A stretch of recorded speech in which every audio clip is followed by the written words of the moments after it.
آپ ہیں محمد مصطفیٰ صلی اللہ علیہ وسلم کی امت، دنیا کے سب سے عظیم لیڈر۔ آپ کا کلمہ ہے لا الہ الا اللہ، نہیں ہے خدا سوائے اللہ کے پاس۔ آپ نے اپنی آزادی کے لیے جدوجہد کرنی ہے۔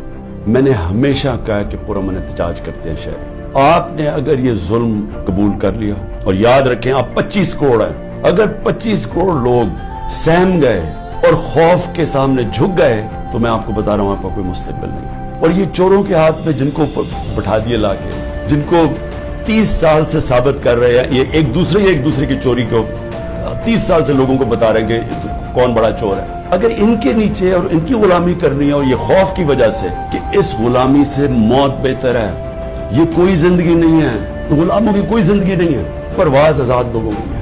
کہ ذہنی طور پہ تیار ہو جائیں کہ کبھی بھی آزادی کوئی پلیٹ میں رکھ کے نہیں دیتا، آزادی کے لیے قربانی